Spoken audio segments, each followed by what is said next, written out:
Hindi naman lahat ng prof, mga Ah. terror prof. Siyempre, Sa huli, dun na lumalabas yung I mean, di naman siya mahirap. Parang overwhelming. Dapat ready ako for mag-college. Hey guys, welcome to Rooftop Diaries. This is where we talk about university life and everything in between. So, I am TJ. I am Jam. Here we'll share our experiences, struggles, and lessons we've learned along the way. Whether you're a student or about to enter college or just figuring things out, we've got you. So, grab a drink, chill with us, and let's talk. Yay! Episode 1. We're gonna talk about the reality of university life.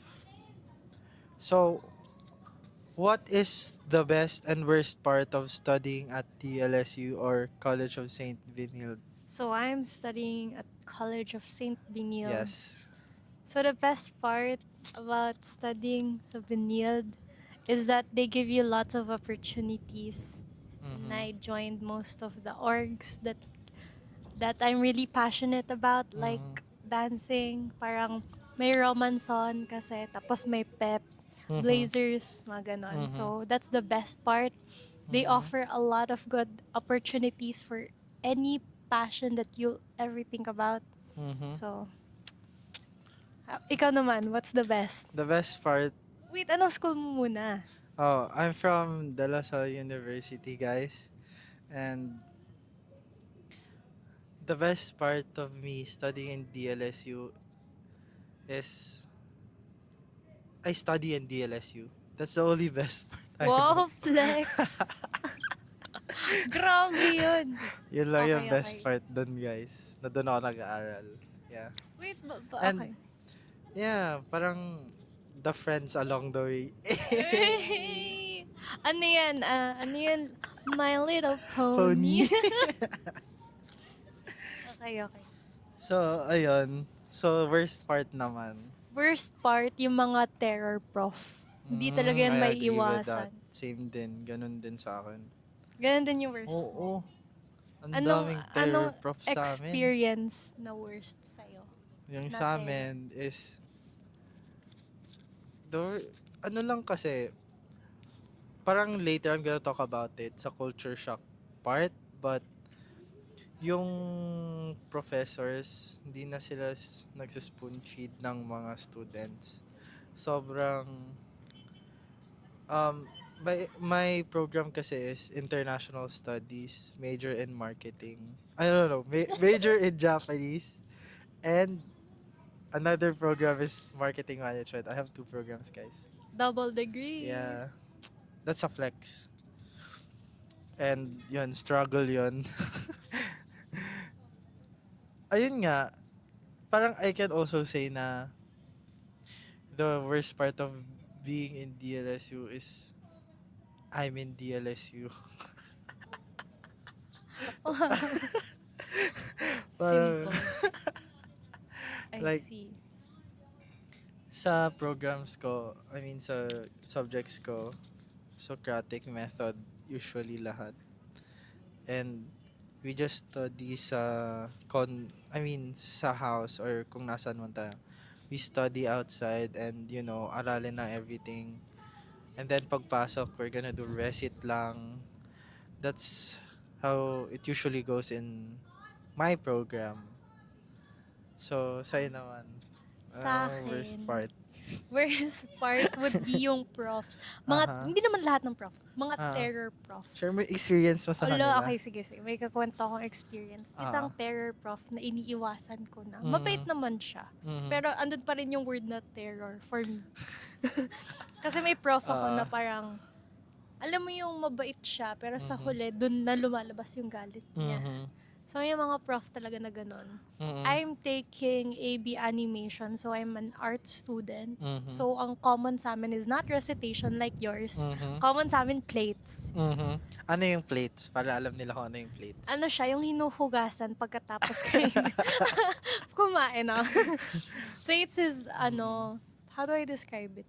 Yung plates is where we make, para siyang, kung saan kami nagda-draw. Mhm. Ganun ba yun, plates? Para siyang module for us. parang siyang project everyday, gano'n. Mhm. Yan. So, lagi we always draw, we always create stuff, we always think of stories, stuff like Mhm. that. So, ganun yung mga plates. 'Di ba? Ang hirap, 'di ba, guys? Oh, so, imagine mo yun, weekly, and then different major subjects na ganun. Mhm. And, wala, nakakapagod lang siya. It's fun, pero Uh-huh. nakakapagod siya. Yeah. Wait, nawala yung story ko. Oo, tell Nawala them yung the story ko. story. Basta, it was finals. Mhm. And I had this one prof. Mhm. I don't know, out of nowhere, after taking the attendance, he called me, sabi niya, doon daw ako sa desk niya kasi Ah. masasabihin siya sa akin. Mhm. Sabi ko, okay. Tapos biglang pinagsisigaw niya na ako. Like, in the whole class. We're not a black section. So, yung mga tao doon, I'm not close with. I don't Yes. know much about the people Mhm. there. Mga classmates ko, ganun. And then, pinagsisigaw niya ako about like, rude stuff. Like, lahat ng Mhm. galit ng prof ko, sinigaw niya sa akin. So, medyo Mhm. naiyak ako nun kasi okay lang sana kung sabihin niya lang directly sa akin. Mhm. Pero kasi dinirect niya sa akin, pero rinig na iba. Tapos finals pa nun. So, Ah. pressures is everything, ganun. So, Mhm. medyo yon yung I feeling ko it's normal to experience that sa college, right? Normal ba yun? Hindi ko na alam. Di ko naman masasabing normal. I guess naging unlucky ka lang that time. I Kasi guess wala ka so. naman Oo, ginawa. At wala akong tapos, ginawa as yun in. yung catch nun, guys. Oo. Wala siyang ginawa pero nasigawan siya. Oo, hindi ko alam kung ano yung mali ko Mm. doon. As in, like out Imagine of... mo sinisigawan ka tapos parang bakit ako sinisigawan Oo, nito? Hindi parang ko na alam. feeling ko it's meant for Oo. someone. Oo. Pero Sa nilabas kanya oo, sa akin nilabas. Ayun yung nilabas. problem nun. Yun. Mm. Kaya yan. Um, for the second question, how did you adjust to living in Manila alone as a student from the province or siya from Middle East? Yeah, ako from Bicol ako, guys. Sana ka Province. sa Middle East? Taga Saudi siya, guys. Tama. Saudi Gold. Pakita mo yung Saudi Gold mo sa kanila. Saudi Gold. Dali. Wala ka nga. Rare na wala siyang suot Hoy, na gold, meron guys. akong Asan? may Ayan, pakita mo rings. yung Saudi Gold sa kanila. Ayan, Saudi Gold yan.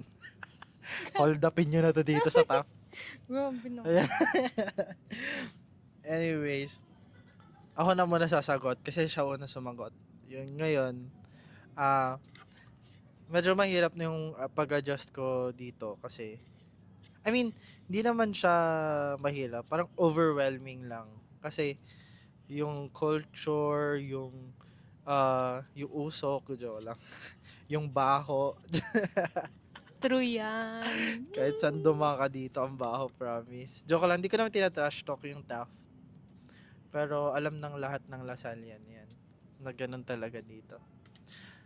Pero ayun nga, adjustments, nung pumasok kasi ako sa Lasal, yung paglipat ko sa condo ko here and everything, smooth naman lahat. And hindi din naman ako tumanggal na alone sa condo. Yeah. And independent naman na talaga ako. Like, sa Bicol pa lang, marunong na ako magluto, marunong na ako maglinis and everything. Di naman ako na-spoil as a child, guys. So, yung adjustment, na-overwhelm lang ako sa mga tao, gano'n, na nasa same lang naman tayong bansa, pero yung iba parang, basta culture shock lang talaga yung nangyari. Yeah. And yung sa school naman, school ko kasi before, konti lang kami sa isang class. 3 lang, ganon, 7. Pinakamarami kami sa class, 15 nata, 14. Yun ang pinakamarami. Ooh. Marami na yun. Tapos, ayun, pagpunta ko dito, isang group lang yun. Pag nagsabi yung prof na group yourselves, ganon na karami. So, parang, medyo na-overwhelm lang ako na ang daming tao, ang dami kong kailangan kilalanin. Hindi naman sa kilalanin, pero yeah. Tas, yun lang naman. Ikaw ba? Ako, for me, Ano ba nangyari sa'yo dito? it was hard. Period. Why? culture shock Mhm. from the Middle East, which is sa Saudi, which is quite conservative. Mhm. Tapos pumunta ako dito sa Philippines, which is, I wouldn't say very liberated, Mhm. pero I guess liberated. Wala lang yung very. That's only in Manila, guys. Sa Manila lang Liberated ba Manila yun? lang, guys. I mean, yung sobra, Manila lang. I mean, hindi Ah, naman Manila, really? pero around NCR, ganun. Ganun. Yeah. So, Kasi back in Bicol, di naman like ganun kalala. Or hindi ko siya na-experience. maybe Pero nga. hindi naman conservative pa rin naman kasi yung school namin. I came from a Christian school, guys, in Bicol. Shout out to Legazpi Christian School. Promote ko na kayo dito. Pahingi na lang bayad. Joke lang. I Ayun, see. Chinese school siya, guys. So, conservative. Maganda dun, guys. Mag-enroll na kayo para dumami na sila. Oo, meron ako dito 5K per tao na nakakapasok. Referral fee. Di ba? So, yun, chat nyo ako, guys. Tapos, pasok kayo. May ganun. Ganon. No, for me, very conservative talaga. Oo. For the Middle East people there, who grew up Mm. there, kung alam niyo yung abaya, yung mga ganon. Yung abaya, guys, yung sinusuot na parang ganito. Ganyan siya, Tarha guys. kasi yan. Ano ba yung abaya? Sorry. Basta ba yung ganon. Sorry, guys, wag nyo akong awayin. Wag nyo akong awayin, please. Cancel. Cancel. Yung abaya. Stereotyping. Yung pati yung tarha. Na I grew up with that. Na kailangan, may certain times na kailangan namin takpan yung hair namin. Ganun. Mhm. Or minsan face pa nga. Mhm. Tapos dito. yung mga boys section, girl section, nakahiwalay. Mhm. Dito kasi, it's co-ed. Co-ed That na dito, is a guys. big shock for me. Ano Because co-ed? I did co-ed, mix ang boys and girls. Oo nga. Ako. Sabi mo, ano yung co-ed? Hindi. Ano ba yun? Pero alam ko yung co-ed. Sabi ko, ano dito? Like, ano nangyari? Ah, nung syempre co-ed na, di ba? Mm-mm. I didn't know how to communicate with guys. Mhm. I didn't know what to do. Mm-mm. Di talaga ako makalapit sa mga guys. Di yan Tapos, totoo. syempre, since it's co-ed, Mm-mm. and then mga frosh. Frosh kasi mga freshmen. Mm-mm. Right? Mm-mm. Yun yung tawag sa Lasal schools. Yeah, frosh. I don't know why. I thought before, nung frosh pa lang ako, tapos tinatawag tayong frosh. Mm. I thought it's because it's like a winter term. Walang winter sa Pilipinas. No, parang winter term lang siya. Kasi sa winter tayo pa-winter tayo nag-enroll. Ganun ba yun? Akala ko Kasi pag summer daw fresh. Pag nag-winter daw frosh. Frosh. Bali talaga to. Kala ko Wala. ganun. Ayan, yun na nga. Yun na, Basta, yun na, napansin nyo na agad yung niya. Yung adjustments. Oo, basta yung pag-adjust ko, the one that really struck me the most is the co-ed. Mm-mm. Cause like there's like guys everywhere. Mhm. Like I don't know how to talk, and then there will be times where I'll be grouped with random people and there's guys. Mhm. I'm like, what's up? Hey yo. Ganon. So that's one. Yun. Meron pa ba? Feeling ko yun lang. Okay. Yeah, ako ganun din lang, guys. So, the third question is, what is something you wish you knew before entering college? So, ano dapat yung hinihiling mong dapat na, ano yung bagay na hiniling mo na sana alam mo bago ka pumasok ng kolehiyo. Eh! Wow! Diba? That was so deep. Hindi niya naintindihan yun. Hindi, naintindihan ko yun. Kasi in English ko na. Oo. Ayun. So, yung hardest, ay joke lang. Sorry. Ano yung Sige, tinagalag mo kasi hindi ko talaga. What something you wish you knew before you. Okay. Na dapat ready ako before mag-college. Like, dapat ginalingan ko before ganon. Dapat marami kang makakasalamuha or makakasalamuha. Alam mo yung makakasalamuha? Oh, Alam mo? Oh, yeah. ano yun? Yung be friendly. Sorry guys, hindi ko alam. Uy, Makakasalamuha, tama, di ba? makakasalamuha is yung makakasalubong. It's parang makakasalubong. Like, That's Tagalog also. nga ganun, synonymous. Ano yun? Basta, yun, makakasalumuha mong tao. Meet, ganun. Yun, The mamimit mong people you mga meet. tao. Oo. Okay. Yung mga tao na makakasalumuha mo is iba-iba talaga. Hindi kagaya ng high school na parang yan, okay tayo lahat, ganun. Here kasi sa Lasal lang to guys hindi to sa ibang college or what. Yung dapat nalaman ko na gawin ko is naging mas ready nga.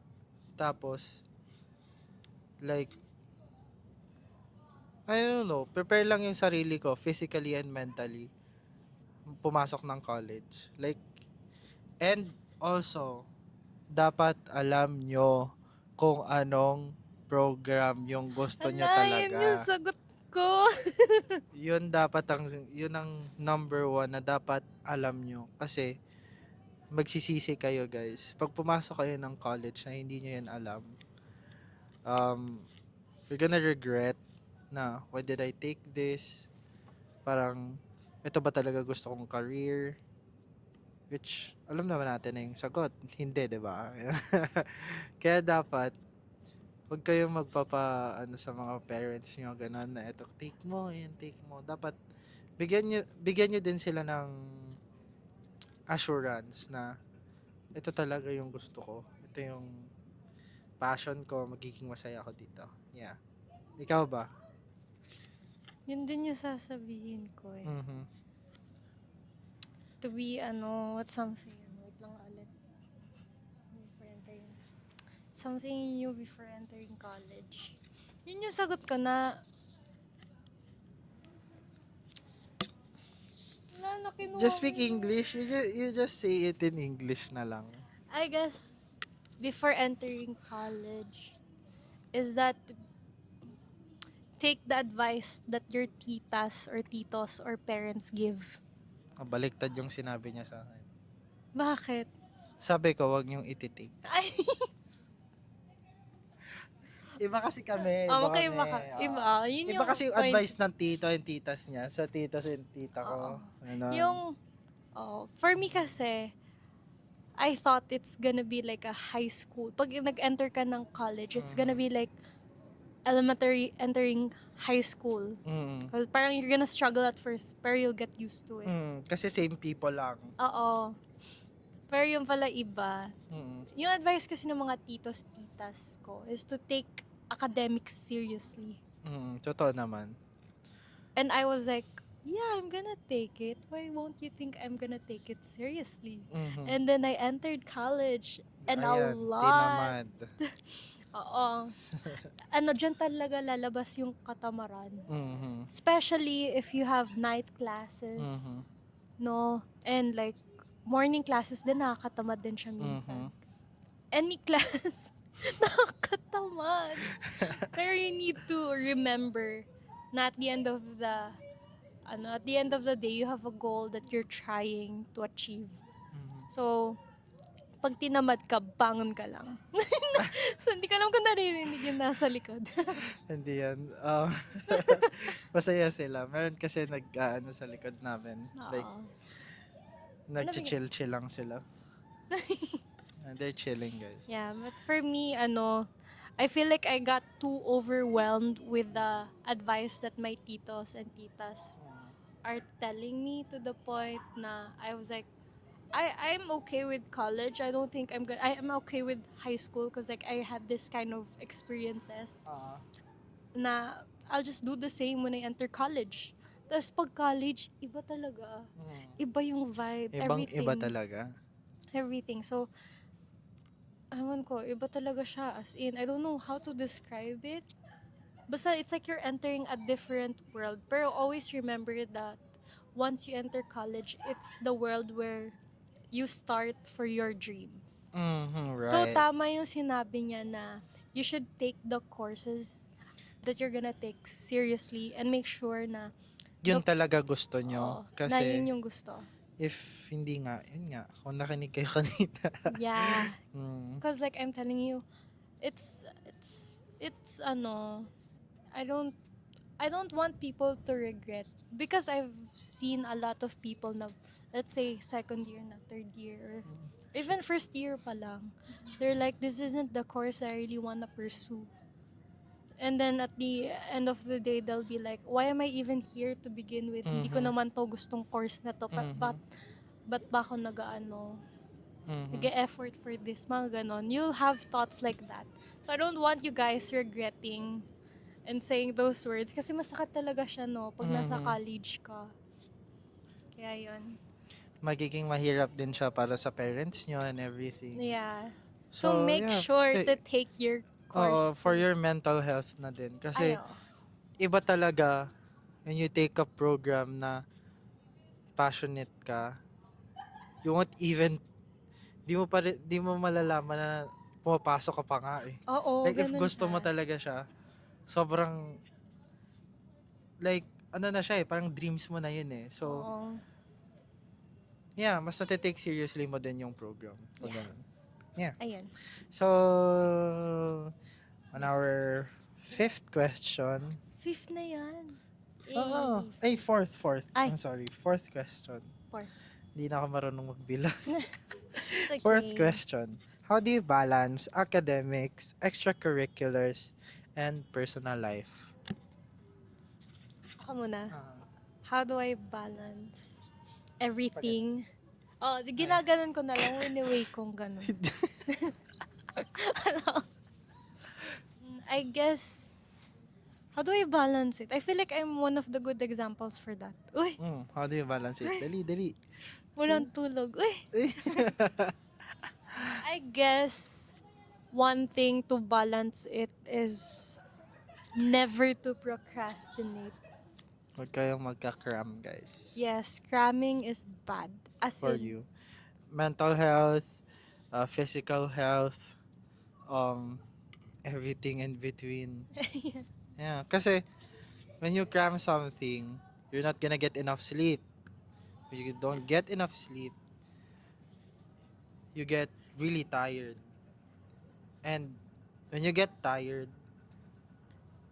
you're gonna cram lang all over again. Kasi you rest, you do it, you rest, you do it. Oo. Yeah. And, Kaysa yung you do it early, you sleep early, you wake up early, you do everything early. My professor, one professor said sa akin is that this professor is ano ha, like terror. bro, he was super terror, but he was like, Okay. guys, if you're not gonna take me seriously, I am a 1 billion peso person. Ooh. Sabi niya, oh, prof yun ah. Wow. Sabi niya, I have 1 billion pesos sa pangalan ko. Hindi pa yun sa company ko ah. Sa akin. Sabi Oh. niya. Sabi niya talaga. So if you want to get successful, you have to be better than me. Sabi Ay, niya. maganda yan. Kasi sabi niya sa amin, I'm teaching in LaSalle not about like yung sweldo niya and everything. Sabi niya, I'm rich. I don't even need to teach you guys. Sabi niya, I don't need to do this. Sabi niya. But, sabi niya, it's a way of him giving back to his students. Yeah. Okay. So, ito yung advice niya. When he was back in college, he slept early. Tapos, in LaSalle kasi, we get to pick our, like, subjects and time and professors.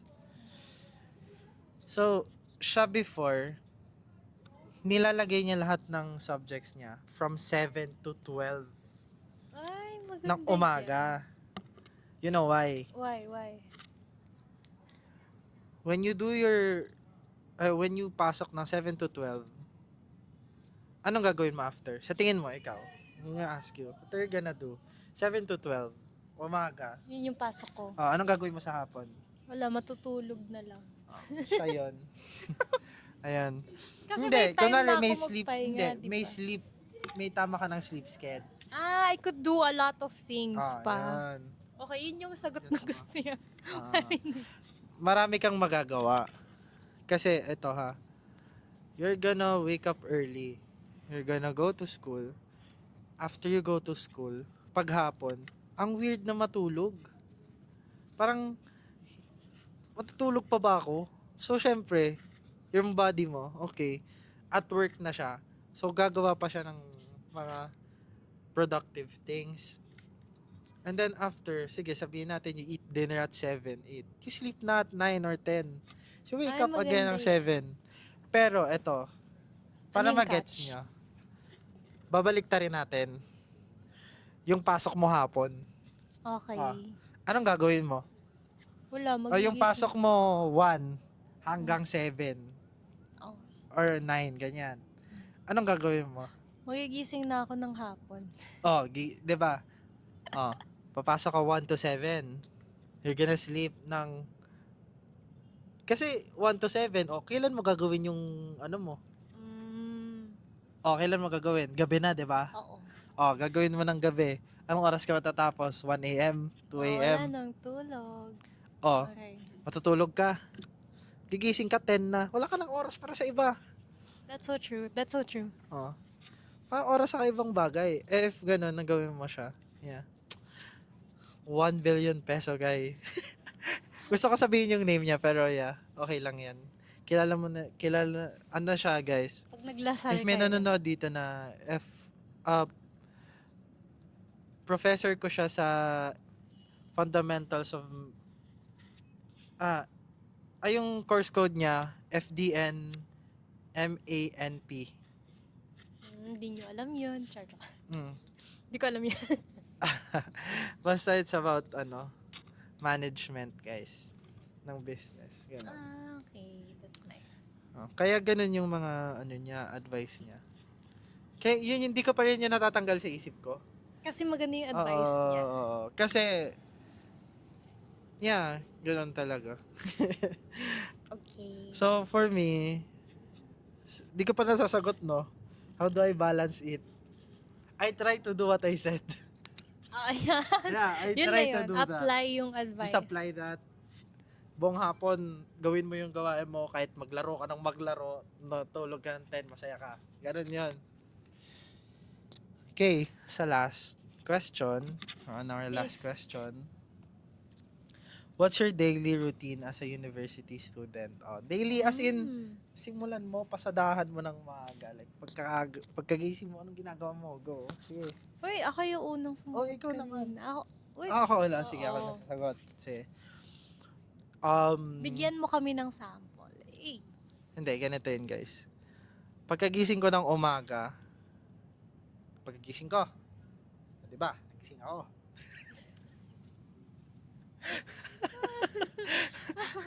Hindi dapat tulog muna, di ba? Sige. Hindi, ano na yung tulog eh.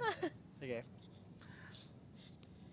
Pagkagising ko ng morning, nagluluto ako ng breakfast. Katapos ko magluto ng breakfast, aral ako ng konti, guys. Nag-aaral ako ng konti. For the class na papasukan ko. Kasi, super need sa program ko mag-aral before yung class. Kasi, yun nga, Socratic method, guys. Recitations lang sa class. Yun lang ginagawa namin. And after the class, I go back sa condo. I prepare the food for dinner na. Kasi I don't eat lunch. Brunch lang and then dinner. Yun lang yung kain ko, guys, for the day. I prepare yung pang dinner, like marinate and everything. Tapos I'll go to the gym after that. Para after gym, I can just put it in the air fryer, cook it, tapos I eat na. Yeah, ganon. So, yun nga, I go to the gym, then after the gym, I shower. Syempre mag-shower kayo, guys. Maligo kayo. Okay. Yung pinaka-important. Ay, di ako naligo nung umaga. Maliligo ka din ng umaga, guys. 2 beses mali. 2 beses ako naliligo. Yun nga, pagka tapos ng class, mag-gym ka na agad. Yun. Tapos eat dinner. After eat dinner, kahit mag-ano ka na lang, basa-basa ka konti or nood ka ng movie. Ganon. Tapos matulog ka ng maaga. Yun yung pinaka-important. Pag natulog ka kasi ng maaga, iba yung nagagawa niya sa brain mo eh. Kasi actually may study na yan na na when you stay up late, nababawasan tayo ng brain cells. Ay, oo. Alam ko yan, alam ko yan. Search nyo na lang. Baka mali ako, di ba? Malay mo. Yun din sa... Pinagtitripan ko lang kayo. Yun din sabi ng mga teachers ko. Ganun. Nababawasan yung brain cells. Yes, we need So, those kailangan brain natin cells. matulog ng maaga. Kailangan yun eh. For muscle recovery din and everything. Yeah.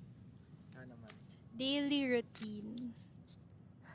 Sa akin, it depends sa day. Kasi may classes ako na Hindi, busiest day mo. Busiest. Like, anong ginagawa sa busiest day mo? busiest. Yeah. Hindi mo sinabing busiest. Oo, para mag-gets nila. Yung busiest din yung sinabi Lahat ko eh. naman busiest eh. Hindi, like yung day na hanggang gabi ka, ganyan. Okay. Ang routine ko, magigising ako ng maaga. Mhm.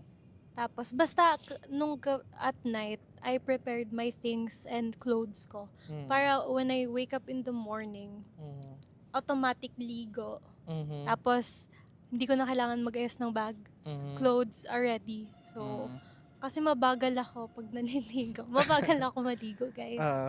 Takes me Tutulog siya doon, joke lang. takes me around mga 30 minutes ba ako maligo. Hindi ko alam. Tapos another 30 minutes to prepare and stuff Mm. like that. So, pina-prepare ko na ng gabi para pag umaga, okay na. Mhm. Then, after that, if I have time, usually I have time, mag-gym ako. Ba't siya natatawa? Hoy, nag-gym ako. Nag-gym ako lagi, di siya sumasama. Pinipilit ko pa siya. Eh, syempre. Nag-gym ako. Athlete yan, guys. Athlete. Tamad mag-gym. Okay lang yan. Oo.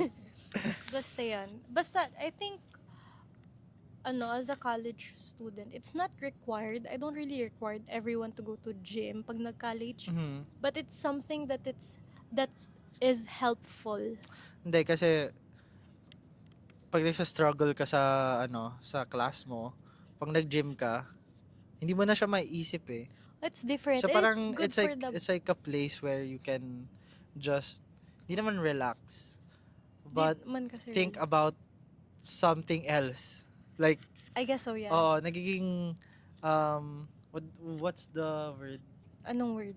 Yung parang, nagiging occupied ka kasi. Okay, yeah. Nagiging occupied ka and It helps. di mo na naiisip yung mga things na medyo nagpapahirap sa'yo. Yes. Yeah. So, okay din siya sa mental health mo and also physical health. Kasi, bro, mahirap mag-college, guys. Yeah. We're not exaggerating. It's mahirap talaga. It's really Mm. hard. So, kailangan mo rin ng physical strength din. Not yung naman. You don't have to gym hard. Oo, just Pang paano lang. exercise lang, guys. Exercise is Yeah. good for the body. Mhm. And then after mag-gym, syempre ligo na yan. Tapos continue. Tapos Ah. after ligo, papasok na ako. Mhm. Pagkapasok, ayun, class, right? Mhm. Then after that, minsan I have breaks in between Mhm. the next class. Mhm. And if ever I have break, I go back sa condo. Mhm. And then I eat like a salad or something Mhm. simple lang. I don't want anything that is heavy. Mhm. Kasi OMAD ako. Nomad. Joke lang. Grabe siya. Basta OMAD. To anyone who doesn't know what OMAD is Mad.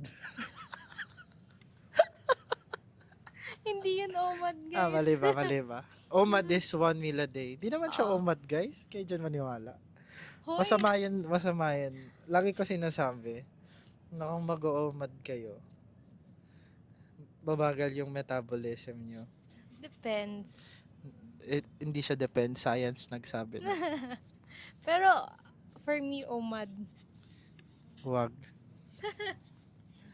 Hindi siya advisable. Pag nag-umad ka, Pero- forever ka na mag-umad. Bawal ka nang like... Oo, pag nag-umad ka, stick to umad ka na talaga your whole life. Kasi if you do like the normal eating schedule of a normal person, Oh, mahirap. mahirap. Mm. Nag-struggle ako Oo, niyan. hindi ka naman... Because of him. Ay, ikwento natin yung, kasi di ba ikaw, kumakain ka 3 times. Hindi, 2 times. 2 times. 2 times a day. Ako, umad nga, 1 time a day. Mm. Tapos biglang, lagi ko siya kasing kasama. Mm. Biglang nagaya niya yung schedule ng eating ko. Ako, I stayed the same, pero siya yung nangayayat. Oo. Pumayat siya. Nabawasan ako ng 5 kilos, guys. Tapos I was complaining. Why are you losing weight and I'm not? Kasi yung kinakain niya sobrang... Hindi ko ma-imagine yun kasi back in Bicol, 3 times a day kami kumain. Kasi ngayon lang 2 times kasi 2 beses lang ako sinisipagan magluto. I see. Pag 3 beses kasi ako nagluto, medyo kapagod naman to, ganyan. So yeah, brunch na lang the morning and then... Ang OMAD ko, usually, it's either lunch that is heavy or dinner that is light. Hindi naman siya super omad. Parang twice a day siya kumakain. Pero yung isa, light lang. Isa Oo. heavy. Pero hindi siya yung Oo. And then, Nagsasnack pa rin siya. Oo. yeah, Pero nagsasnack ka na parang kumakain ka ng lid kung ano. Oo. Kung ano-ano. Pero, Oo. little lang. Mm-mm. Tapos, ang rule ko sa akin is that, don't take it too seriously, Mm. Pero this is what works for me. Mm. Ang rice ko, weekends. Tapos weekdays, hindi. Pero hindi laging nasusunod. Mm. Pero usually, that's what I follow. So, after nun, kunwari nag-lunch ako ng break, right? Tapos papasok na ulit ako. And then usually, I have like 4 hours class or like more than that. Siyempre, gabi na yun yung uwi ko. Pagka uwi ko, na ako? Ready to sleep. Yeah, kasi pagod na siya. Wala siya Pagod kinain na. masyado. Ayun. So, anyways, Real life schedule ng college. yeah. So, that's all for this video. Episode 1. Okay. So, yeah. We're gonna do episode 2 tomorrow. Joke lang. Or the other day. Kasi, Any other day. yeah. Abangan nyo yung second episode namin. It will be about growth, struggles, and lessons learned in college or university life.